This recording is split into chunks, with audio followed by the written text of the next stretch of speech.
Coming up, the latest jobs numbers and what they mean to you, changes to the payroll protection program, the latest headlines, and union corruption. All that and more as Labor This Week begins now.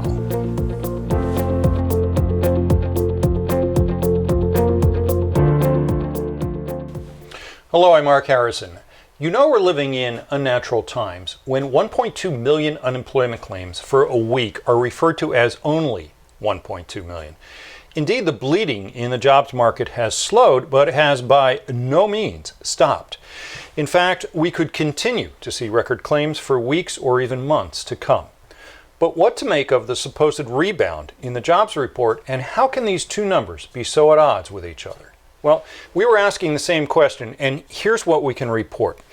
In the month of May, many businesses were allowed to partially open and brought back some workers who were considered furloughed, which basically means workers who didn't have to go through any form of a rehiring process.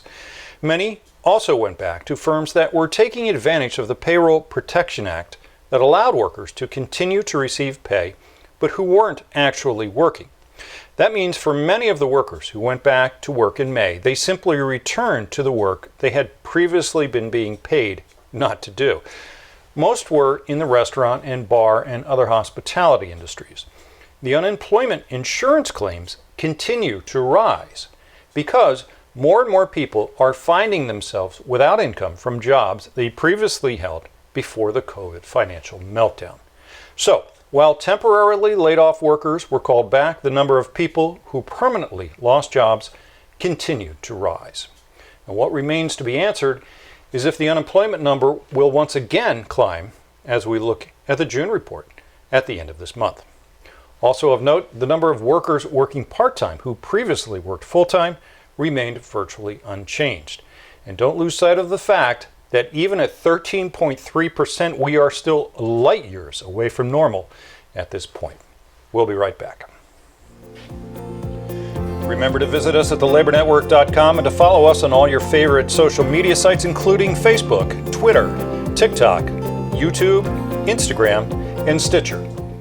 Earlier last week, President Trump signed into law the Paycheck Protection Program Flexibility Act, which amends some of the previous provisions to the original PPP program we mentioned earlier in the show.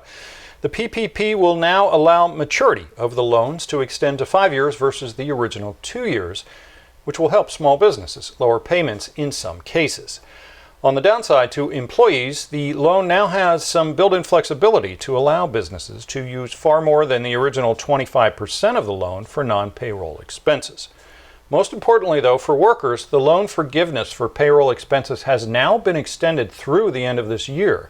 Now, that's a big improvement from the end of this month. And this means, in a nutshell, that your employer can continue to pay you even though you aren't working through the end of the year now. Although few expect businesses, in reality, to do much of that. There are also some provisions to help businesses with deferring Social Security tax payments. All in all, this will be a good thing for workers who were otherwise facing a June 30th deadline for help with lost income. Elsewhere, while the Federal Reserve is now projecting that unemployment will end the year somewhere around 10%, they are also predicting that unemployment will remain above 5% for the next couple of years.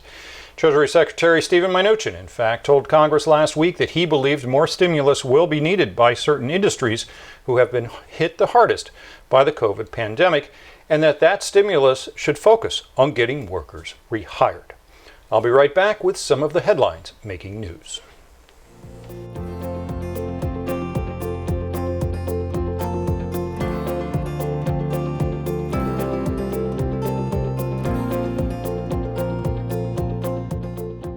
It seems the winning economy that was making America great again wasn't so great as early as last February, which is when the National Bureau of Economic Research says the economy officially entered the current recession. I know what you're thinking, and you'd be correct. The impact of the COVID-19 pandemic didn't begin to be felt until sometime in March. So, while the pandemic made the economic situation far worse than it would have been, it seems the booming Obama economy did indeed end under the Trump administration. I look forward to your tweet, Mr. President. Citing an economic emergency, which we now know the president began in February, Mr. Trump has directed federal agencies across the government spectrum to waive regulations designed to protect workers and consumers. The decree is a bit open-ended with vague language that says if it burdens the economy, well, just stop enforcing it. The Labor Department jumped at this, citing worker protections in a broad brush to be burdensome, including some safety and environmental regulations and how businesses report paid sick leave. Legal scholars are disputing the president's power on this one. Again, really, no kidding. Millions of Americans have now skipped payments on cars, credit cards, and rent and mortgage in what NPR referred to as a tidal wave of defaults and evictions soon to come. This tragic situation for far too many of us portends a serious drag on the economy going forward and tremendous hardships on so many individuals and families. And sadly, Congress does not appear to be moving to help anybody very soon. The NLRB has taken advantage of the pandemic to redefine the solicitation rule in the workplace, saying that conversations between workers about unionizing should not be allowed. The ruling will allow corporations to now write work rules prohibiting those conversations and making doing so a fireable offense. And ironically, it's just such a ruling that makes unions even more necessary in the workplace. In Philadelphia, workers at the Art Museum are engaged in a battle with that organization, having just brought in the union-busting law firm of Morgan Lewis to delay and ultimately try to derail the efforts of those workers to unionize.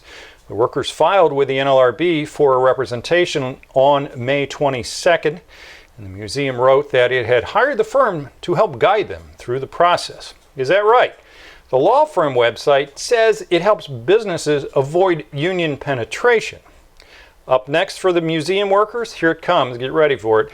Why would you want a bunch of outsiders to break up the family? You'll see that in an email, and you might get a tiny pay raise and some other little stipend, all to be taken away as soon as the threat for the union ends. Solidarity, Philly. Solidarity. And finally, a major study finds that the United States is an oligarchy. I know, we were as shocked as you. For those who don't know, an oligarchy is defined as a small group of people having control of a country, organization, or institution.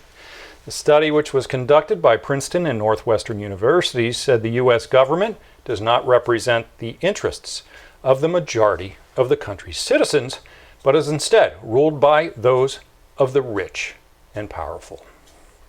I'll be right back with my thoughts about rich and powerful labor leaders making us all look bad.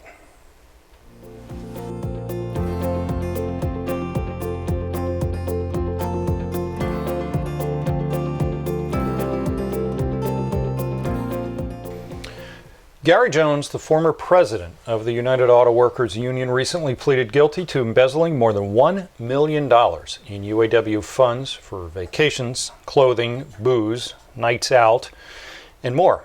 So insulated had he become from his working class members that he was somehow able to justify in his mind spending more than $60,000 of his hardworking members' dues on cigars.